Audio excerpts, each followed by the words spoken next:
Hey, Toronto. Welcome to How's the Market podcast. I'm Dave, and I'm joined by Valerie here. Hi, nice to see you. I'm excited to jump into the world of pre-construction today, go through kind of the 101 about pre-construction, everything you should know. Valerie is a great expert on the topic and has personally helped my team and my clients with securing some properties. But first, can you tell us about yourself?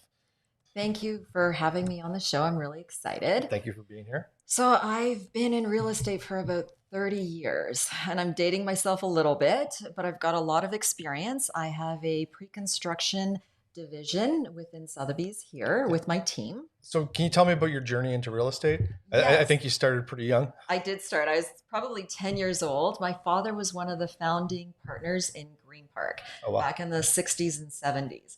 And so at 10 years old, I was begging dad, please, can I come to work with you? So I basically have a big development background. When I was working with him, Yeah. I started off sweeping the houses when I was a little kid following him. And then basically, as I worked my way up in high school, I was working in their accounting department. Then I learned the sales on site. Nice. So I just worked my way up. That's how I basically started building houses on my own and got my real estate license. I've always found it so amazing to get into a business and learn it from many different angles and then go into sales, see everything that needs to be done because that's how you truly learn a business. There's so many different pieces to the Oh, puzzle. yeah. And it's the more you understand about it, you go, oh, okay, that's why this has to be done before we can do A, B, and C. Exactly. All the Yeah. components have to come Yeah. together for a project. Yeah. And when it goes seamlessly and easy, you go, okay, that's done right. And that's exciting Yeah. when you see all that Oh, and yeah. for it to come to fruition. Yeah. Awesome. So it just seemed like a natural progression to get your license and start selling and Yes. move into that. Yes, Nice. definitely. Nice. And how long have you been with Sotheby's for? 2.5 years. Nice.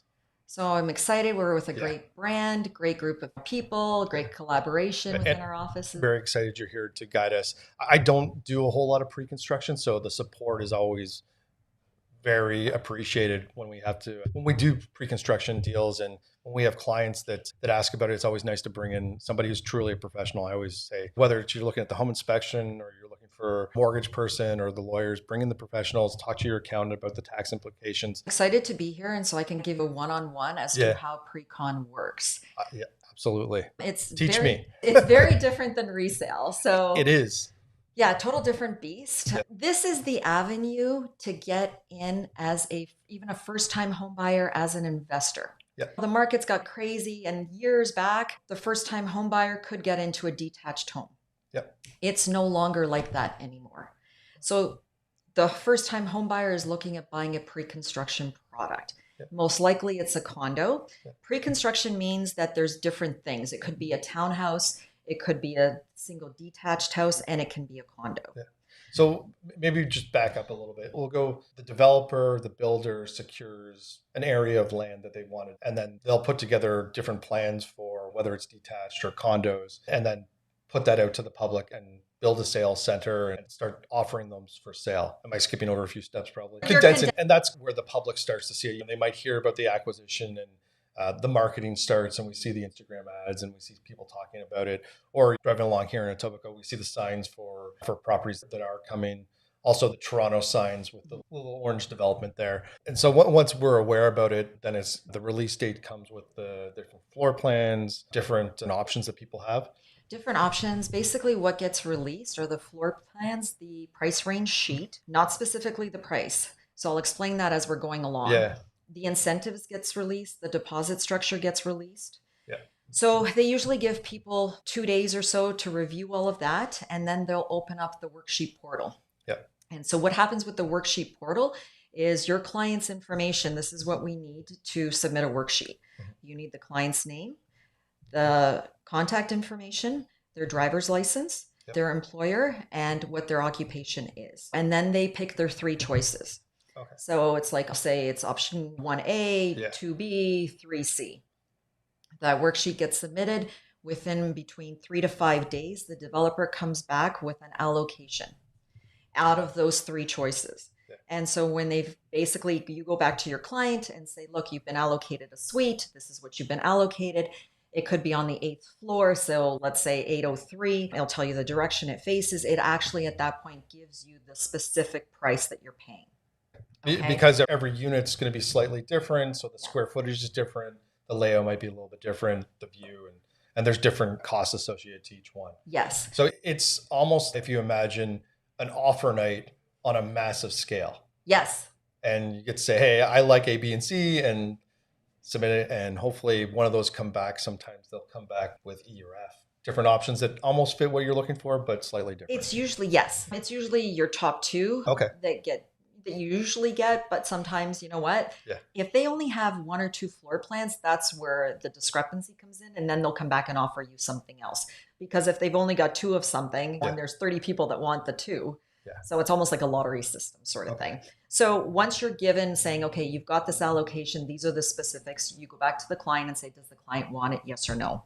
Okay. If the client says yes, then the administrator for the developer puts together the agreement of purchase and sale. That after COVID now, everything gets signed electronically.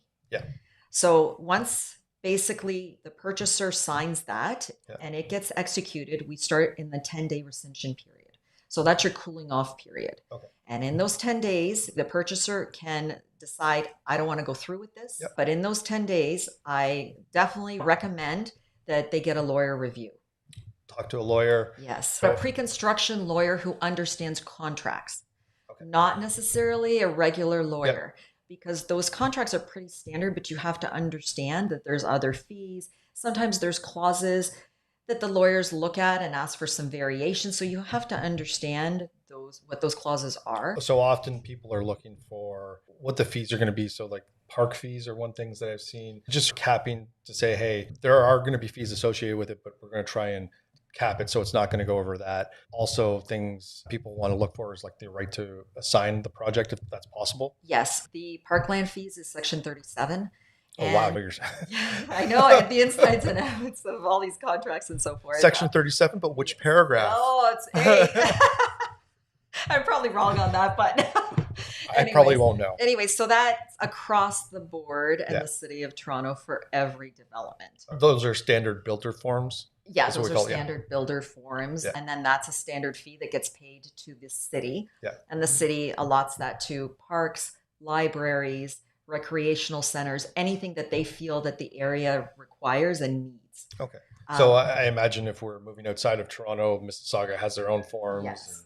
Not their own forms. The forms stay the same, but more or less the fees change. Yeah, the fees change. And then you have your development fees, and those are usually capped. So they go by 1 bedroom, 2 bedroom, 3 bedroom, and those are capped. Okay. And then you have your Terry-on warranty fee. You have your utility hookup fee.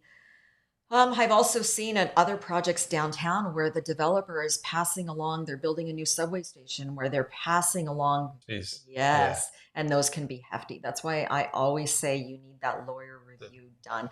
You're the lawyer. A skilled lawyer to look at it so that they understand, because every project's going to be a little bit different and to understand what's going on there. Clients come to us and say, hey, Dave, Valerie, can you help me buy in this?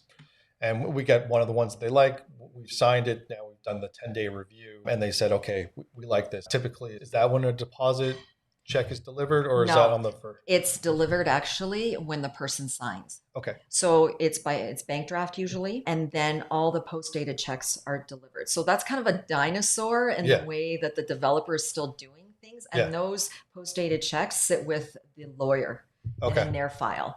And then the purchaser, basically, if it's 2025 is the next deposit, they'll get a notification from either the developer or the lawyer saying the next payment is due, and they're going to cash the check. And we'll get into this a little bit later, but the deposit structure can change on each deal. And sometimes they ask for 5 or 10,000, or it's 5% or 10% of a project up front, and then they're over however long until they think it's going to be finished. It's usually the bank draft deposits are anywhere between $5,000, $10,000, or $15,000. That's what you see. When you see on an upper end project, it's usually $15,000, and then it's 5%, balance of 5% in 30 days. And then it usually goes 90 days. Then it may go 120 days. Yeah. I've seen them go as far as 900 days. That's what I've seen. It's stretched. And that varies on the project. It varies on the developer. So those are all different. And it's usually 20% is the norm. I've seen 15. You don't usually see less than that. Okay, so it's usually the total is 20%, and it's just however the developer. Cool. Okay, so and then typically How long are we waiting in a range, I guess, from once we said, okay, I want this project, I want this unit, I've signed off on the 10-day cooling off period. How long until the project's done? And then at what point can we move in? Okay, so it's usually anywhere 4 to 6 years. Okay, wow. Okay, so right now we're seeing 2027 occupancy, Yeah, 2028. I think I've seen one project to 2030 right now. wow. So it is a lengthy period of time, but that also is advantageous to the person buying it Yeah, because they don't have to put up the 20% right away. yeah, They can save for it. So this yeah, is why this is attractive to investors. It's yeah. attractive to first-time home buyers. People who have more foresight saying, okay, I want a place in 4 to 6 years. This is going to be my best solution to do it. And I have that 20% to put down over whatever time period they have. Yes. And then what else is very attractive is over that time period, the person that's putting the money down is making money, appreciation on Right, that. right. So, you're saying anywhere from $100,000 to $500,000 Right. appreciation. That's what I've seen over time. Oh, wow. Yeah. It's a good So, avenue to make some money. yeah, and typically here in Toronto, we look at the price per square foot is how we break down condos and pre-construction. It's typically a little bit higher or higher than because you're looking at future costs. Yes, Yeah, that's exactly how the yeah, developer is pricing it yeah, future out. yeah, And so we can talk a little bit about where the market is yeah. today in regards to price per square foot, and I can give you those breakdowns. Downtown Toronto is basically $1,700 to Oh, $3,500 per wow. square foot. The $3,500 obviously is the higher end projects. Yeah. When you get into Yorkville, Yes, yeah, yeah, Forest Hill. You're yeah, looking Rosedale. You're looking at that type of yeah, price, and typical Forest Hill is basically around $2,000 to $2,200 per square foot right now. If you're looking in the Queen and Church area, like Tridel, for example, has a project down there that's $1,700 per square foot. Madison Homes has Alias. That's another project that was yeah. around the $1,700 per square foot. And how much of a premium are you paying compared to resale for the area, would you say? Oh, a couple $100 for Yeah. sure. Yeah, it's Easily. it's not an easy question because we have No. such, we've got condos that were built 35 years ago and they might have higher maintenance fees, so that's going to have a lower cost per square foot. How about new projects? What price per square foot are we looking at? What ranges for the West End and for? Basically, Etobicoke, Mississauga is anywhere between 12 to like 14, $1,500 per square foot. Okay. And then the further west, it's less. There's going to be some projects that are launching in Burlington as well. They're going to be anywhere between 1,000 to like $1,100 per square foot. And further that you go, it's less. When you look at these projects, I imagine it's the same thing as resale. So if you look at the one bedroom, those are typically more expensive than when you get the bigger 3 bedrooms. Yes, yeah, So, definitely. yeah, The price per square foot drops at that yeah. point in time. Depending on finishes as well, Yes. right? Something else that we can touch on is incentives. Okay. So when a project launches, that's your best bet on the better incentive to get. So you may, for example, there's assignments. Okay. So zero fees on assigning your unit. Okay, and the I right guess to lease on occupancy. let's talk about what assignments are. Okay, that's a whole different beast. It's a whole different Harrison. beast, but Yeah. an assignment is basically I bought a pre-construction contract before closing. The builder who I have the contract with allows me to actually sell that contract to another party Yes, who's that's going to buy it. So that's exactly what an it. assignment sale is. Anytime you hear that in real estate, that's what it is. It became, I guess this was something that was more prevalent years ago, is people were looking to buy it because they knew that before it closed, they were going to almost be guaranteed that they're going to make money on it and build some equity in it. Now there's been government regulations implemented to make sure that they're getting taxed on that. Yes, and that was it was never like Yeah. that before. And Yeah. as I said, I think previously people were making anywhere from $100,000 to $500,000 So profit it's on that. understandably the CRA said, "Hey, wait a minute, Yes. we need to get our cut on this as well." So what happens basically in an assignment is there's the purchase price that the person originally paid. So we're going to use an example. Let's use like 700,000 Yeah. and say they bought a 1 bedroom somewhere in Etobicoke. And so now in that contract, there's an assignment clause. And in that assignment clause, it'll tell you exactly, it could be that the building has to be 90% sold and the developer has to give permission for it to be assigned. Yeah. And you might not be able to sell it on MLS. Yes, you can sell it exclusively. Yes. And I think the number one thing that most people, they hear there might be a deal in assignment sales right now, but it's the ability to actually do it. You have to have a lot of cash Yes, you do. because you're putting down that 20% plus any additional equity in it to do that, so that the original holder, I guess the seller of it, is compensated and the deal can close and be transferred. Yes, and that And happens. and you typically don't necessarily have a mortgage on it because you don't get the mortgage until the property is actually closed. And it's registered. Yeah. Yes. And I don't think there's very many lenders that will lend a Yeah. mortgage for an assignment sale. Yeah. So there's a lot more moving parts to it. Yes. I know from filling out the forms and that you have to get what the original cost was. You have to do how much the two parties are selling it for, what the difference is, and you have to make sure that everything's properly documented. It takes a couple weeks for an assignment Yeah. sale to close. It's not like your resale deal, and it's not as quick as, for example, Is there a 10-day cooling off period that applies to that, similar with the builder? no. No, it's just whatever is negotiated between the two parties. It's whatever, Yeah. yes, is in the contract. That's basically the time Yeah. frame. One of the stuff where I try not to look at too many headlines, but one of those headlines we see now is that there's a lot of people who were speculating who went in and bought at pre-construction a number of different units and might not have the ability to close on it, and so that the thought out there is that the real deals are in assignment sales. Have you seen that? There's a few that I have seen, yes, already. And I think that there's going to be more come June, because I Okay. think there's a lot of developments that have occupancy like June, July, and August. So Okay. I think we're going to see a flood in the market Yeah. at that point in time. Okay. And if anyone listening was curious about that, I guess if they reach out to you, you Yes, can get a that'd be list of great. it. Okay. Yes, yeah, you can get Yeah. a list. I've got a list today. I was looking at it this morning. They're from Toronto, Etobicoke. I've seen them in Burlington. Okay. So please do reach out to me. Oh, okay. Let's talk about some projects here in the West End. I guess we'll start with our office is at 3109 Bloor Street, and right across the way, one of my favorite builders, Tridel, has a project they're going to be taking on. Yes. So Tridel has purchased 3100 Bloor. That was the old Humberview dealership. Yeah. And they say that potentially it could be a spring launch. Okay. That is going to be 16 stories and 345 units. Tridel started in 1934. So they've got like over 85 years of experience. Oh, wow. Great developer, tried, true, tested. Yeah. We've worked with them for years. Great customer service. For me, anytime I see the Tridel's built a building, I know that the quality is there. And 1 and 2 Old Mill here is one of my favorites. Just going back to you saying a spring launch, do we see it seasonally, like we in the resale market where people say, I'm going to sell my home, I'm going to wait till a spring market or a fall market? Do developers do the same thing? Yes. Okay. Yes. So you know what? You won't see, now we just started seeing the launches as of February the 15th. Okay. And we will see them up until probably June. And then it slows down because they know that people are away. Yeah. It's summer holidays, vacation. You don't see a lot of people launching June, July, and August. And then you'll see a bunch launch September, October, and it starts to slow down again in November and December. Same thing. So it's almost like the same thing like the resale market time. I've always found there's the holidays, and then there's usually we have a period where there's snow and people don't want to put on their boots and jackets and try and find parking and then go into a place and have to take it off. We've got Windsor House coming. That's 7 stories. It's 51. The old car wash place for anyone here in Etobicoke. Across the street from Vivo Restaurant. Absolutely, that we all love going to. We'll get the reference points. Yes.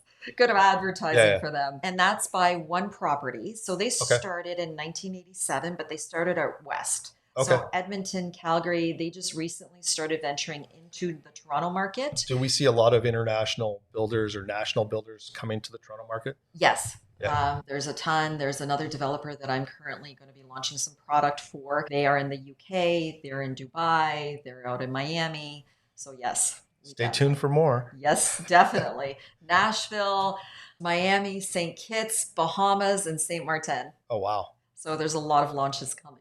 And a lot of projects. That's amazing. So I'm going to come back again for another day. We're going to talk about those projects. Yeah. I was saying I'm actually going down to Nashville in May. I think the last time I was there was about 2020 maybe. I was there for a real estate conference, and I remember counting how many cranes there were, because there's a crane report that goes out. And I think I counted 10 to 12 cranes back then. Yes, there's more now. Yeah, I know Toronto is always one of the top cities with the number of cranes. So Toronto right now, I think, has 256 cranes. Oh, wow. Yeah, we are the biggest in North America for development. Oh, wow. I think the next city is probably Miami is another one. Yeah. So, you know what? A lot of Canadian developers are venturing into the US market. Huh. So I have them going to Nashville, Miami. So I'll have some interesting projects coming up with that Oh, nice. and some good deposit structures and not as much down, maybe 10% down. How, what's it like for a Canadian that wants to say, hey, I love Nashville or I love Miami and I want to buy a pre-construction project? How hard is that for Canadians to do? We have a good lender that we work with that is basically on stated income. And they're Okay. basically looking at your deposits. So providing 3 months deposits. Okay. It's not as hard as you think it is to get Yeah. financing in the US. Okay. Imagine it's as we go to other countries or we go to Europe or South America or Australia, every country has its own appetite for foreign investors. And Definitely, it's and very you have different. to, yeah. Okay. It's very different. I want to talk about one other project that's on the same Yeah. street by Fieldgate Urban and RioCan. Okay. So I think that'll be launched closer toward the end of the year. That's at 2915 Bloor Street West, 7 stories, 163 units. They started Fieldgate Urban and started in 1963. So again, tried, true, tested, 60 years of experience, and they've built a bunch of different projects. One is the Poet. There's just a whole Okay. slew of different Oh, nice. projects as well, and things they have on the go. And all three of these, would you say they're more towards the style of boutique condo? I would say that Windsor House is because it's Yeah. only 51 suites, and Tridel is bigger. They're not really a boutique style builder, but they've got great quality Yeah. and stuff. So I think all these three are great projects. And are they going to have a mix of commercial in there as well? Yes, I think Okay. most of them will have the commercial on the bottom floor. Okay. And how does that work if I'm a business owner that wants a storefront? Is it a similar type of process if I'm looking for a commercial unit? Most developers hold on to that project. The They don't leasing. sell it. It's Okay. leasing. Yeah, Okay. it's leasing. But sometimes they're available. There is. I've Okay. seen it, but it's far and few between. Okay. So we have to ask nicely. Yes, you do. Yeah. I wanted to talk about incentives of what you're Oh, yeah, seeing yeah. currently. Yeah. Okay. Because the market has slowed a Yeah. bit, Yeah. developers have come up with some interesting concepts and things that they're giving. So I've seen on projects like 2-year rental guarantee.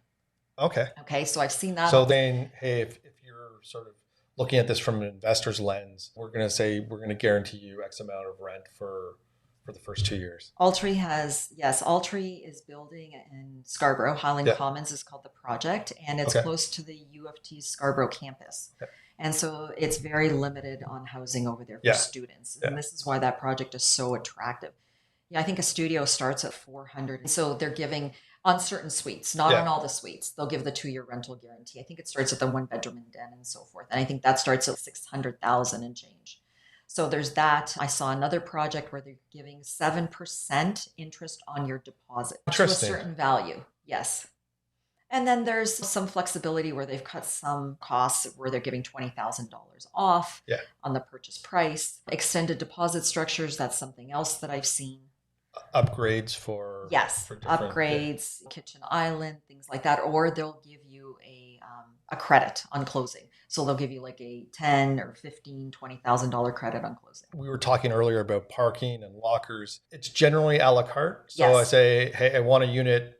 I want this size of unit. And then what I've seen is over a certain square footage, also dollar amount, that you have the ability to buy a parking spot. Most of them have the ability to buy a locker. I guess every project's different. It is. Yeah. The closer you get to downtown, there's usually for 1 bedroom and 2 bedrooms. Sometimes there's no parking and it's only Yeah. available for the 3 bedroom suites. Yeah. And then parking, like for example, downtown starts at like anywhere from 80 to 125,000. I've been encouraging. I sat on studies with developers, and my suggestion would be to start including the parking. Yeah. On projects. You see the parking costs being lesser when you start getting into Etobicoke, where it's anywhere from 50 to 80,000, maybe. Oakville's been like 50 to $70,000 for Which parking. echoes the resale market, right? Yeah. The more dense, the more of a premium parking has, Yes. right? So Yeah. Totally. yeah, I do like that idea.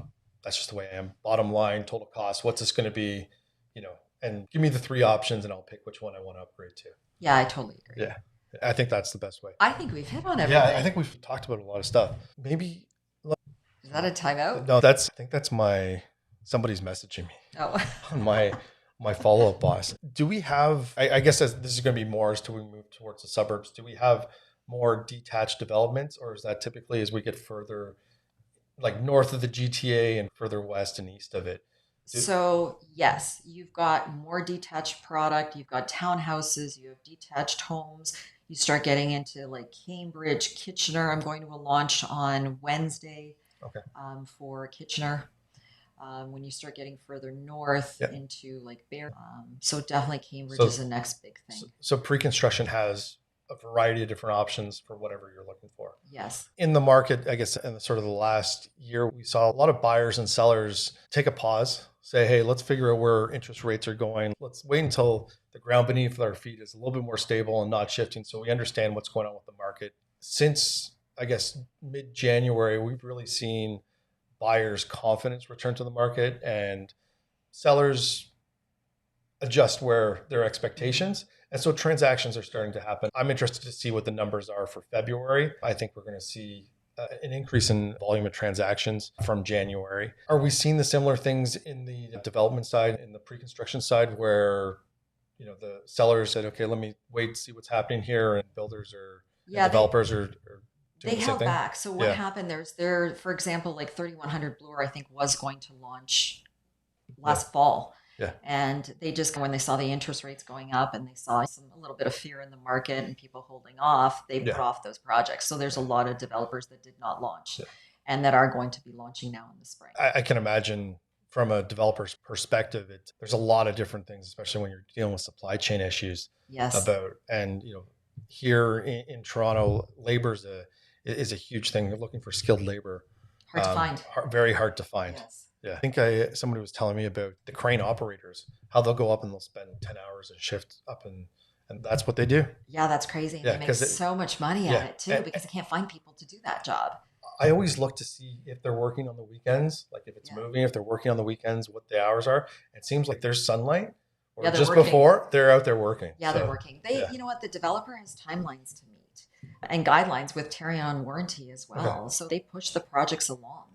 And they lose money if they don't meet those deadlines and those timeframes. They're losing money. So once they do the ceremony with the gold shovel and they break ground, they have deadlines that they have to meet, or there's penalties because if they have delays. It's time is money. Time is money, and the lender, from their perspective, wants more interest from them. Yeah, you usually see they don't always close on time. So sometimes if they say that you've got occupancy in 2025, it gets pushed anywhere 6 months to a year.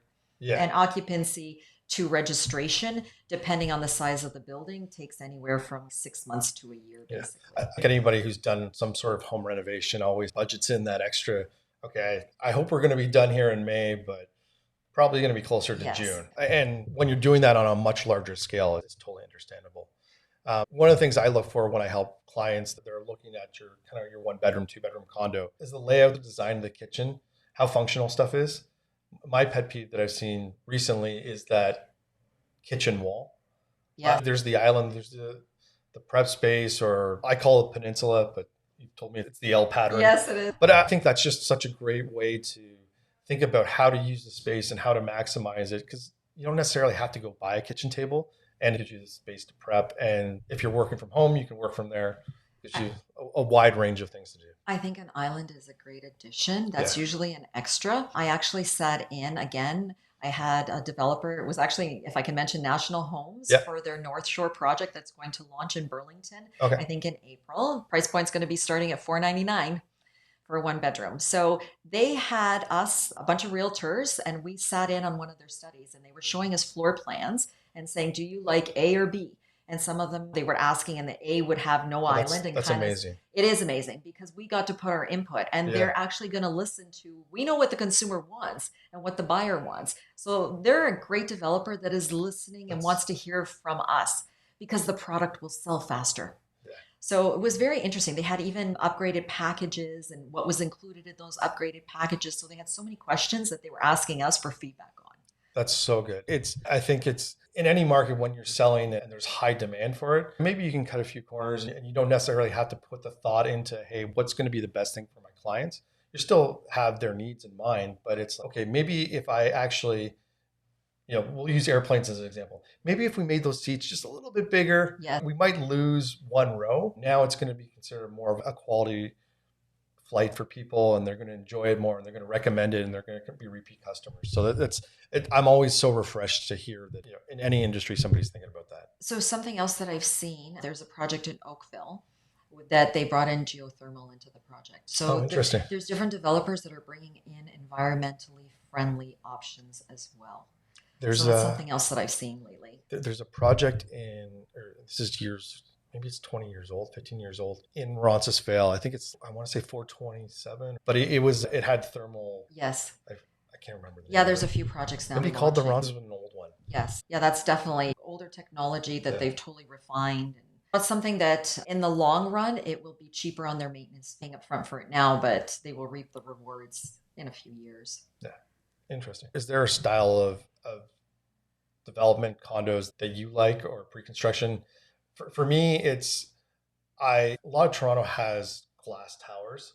So when you get away from the glass tower, I call it boutique, and it's probably not actually boutique. You mentioned that's probably smaller, under 100. Yeah, it's under 100 that Okay. you're considering a boutique project. There's not that many of them Yeah. in Toronto, very difficult to find. To me, I look at it because I'm comparing it to these giant towers that might have 50 floors or something like that. So I'm looking at something maybe under 10 floors. That Yes. mid range, that's where I'm really drawn to. And if it has the amenities, I always tell my clients on the resale side, one of the things to consider is actually go down to the parking space. Oh, definitely. If you're driving a truck, some of them you can get into, some of you can't. I agree. So that's hit and miss, and it's probably hard to do on the pre-construction side. But is there a style that if I said to you, hey, I want to buy a pre-construction, here's my budget, is there a style that you have leaned towards? Yes. So we always ask the client. So the client, we want to talk to them. We want to speak to them to understand what budget is, what their criteria is, and then we'll be able to direct where we think that they should be buying. Yeah. The location, amenities. Yes. Is transit important? Absolutely. When you're looking at transit, if somebody's working downtown, there are options for Hamilton, Burlington, Oakville. You don't necessarily have to be downtown. Yeah. And the price points are better.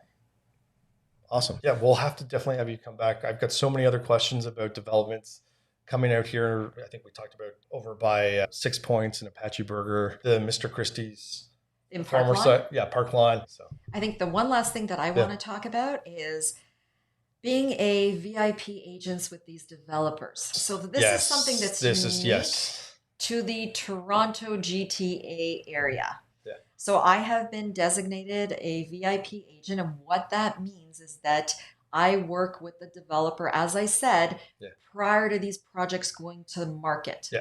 They're basically coming to us, asking us for the feedback and how to participate and how to make the floor plans better, bigger, what to include, like you said, about the kitchens and so forth. Yep. So we start ahead of time.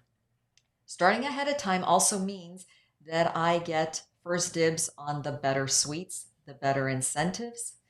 And there's a whole bunch, a group of us, and we're considered the platinum agents, the VIP agents, and a lot of buildings sell out with us. They don't actually go to other agents. Yeah. It's very difficult to become a VIP and platinum agent here in Toronto. You have to have the numbers. You have to be able to sell the stuff. Yeah. The developer does not want the deals to fall apart in those 10 days. Absolutely. And this is partly why they love working with Sotheby's, because they know we have great clients. We've vetted their clients, as I said. We're having the meetings before we actually even direct them to the project. Yeah. Again, budget, criteria, what's important to you. Yeah. So we're trying to direct the client to go to the right projects. You got to put the client's needs first and talk to them and have an understanding of what they want rather than just being, the order taker and putting the sheets in and hopefully something comes back. You mentioned it's unique to Toronto. Why is that? Is that just because we've seen so much growth and development and we have so many agents that it's the developer community has said, hey, listen, we want to work with people who know what they're doing?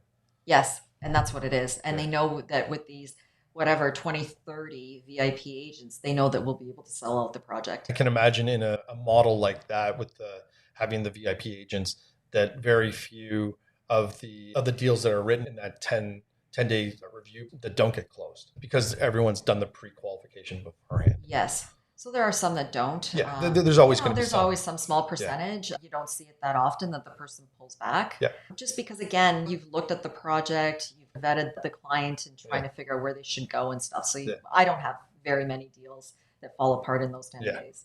So. And on the resale side, it's very similar. It's once you've gotten to the point of submitting the offer and it's agreed upon conditionally, which is something that as we've seen the market shift is more in the condo space. We generally see the review of status, but we don't see a lot of those buyers walking away. No, So, you're correct. yeah, I guess where can people find you? Real estate. Okay. That is my team. Yeah. And please reach out to me. My number is 416-346-19. And I guess when is a good time to reach out if we hear about a new project coming? Is it the sooner than later? Sooner because I get you on that list. Okay. And then I start working with the developer and saying, look, you know what, I've got interested clients. I also have developers and clients that are downsizing from big homes and sometimes want to combine units. Some developers will allow it, some will not. Okay. So it depends. If you're looking and you're downsizing, I do have a list of developers in certain projects that will allow to do it. Because people are moving from 3,000 to 10,000 square foot houses. And going into 800 square feet is like a shoebox in essence. We have a handful of clients who are doing just that. And they said, hey, our kids have settled in Etobicoke. We love, kind of being in the Humber Bay area on the water, but we're coming from, 5,000 to 6,000 square feet. We still want to have a home office. We still want to do this. We like the idea of a condo because we're traveling. We're going to the cottage. We're going to Arizona or Europe, wherever. And so we can a lot more manageable for us, but we still want to have that space because we've got a lot of stuff. Yeah, everybody does. So definitely. So reach out to me. I have those contacts and those projects as to where that can happen as well. And like a lot of things, the sooner you ask, the easier it is to get done. Yeah, because when you start getting into further along in construction, you cannot anymore. You're on the third floor and all the layouts with the concrete and everything is poured. You can't combine that. Yeah, and I imagine there's structural. Yeah, there is. You got to talk to the engineers and. Yes.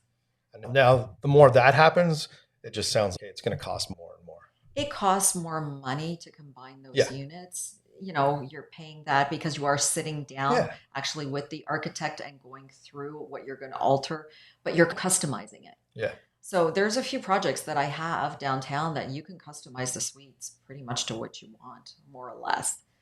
So interesting. And we truly are, Sotheby's is truly an international company. So that's why we have this information. We have these projects. I, of course, have to ask you to like and subscribe, share, leave a comment would be greatly appreciated. And we'll talk to you next time. Cheers. Thank you.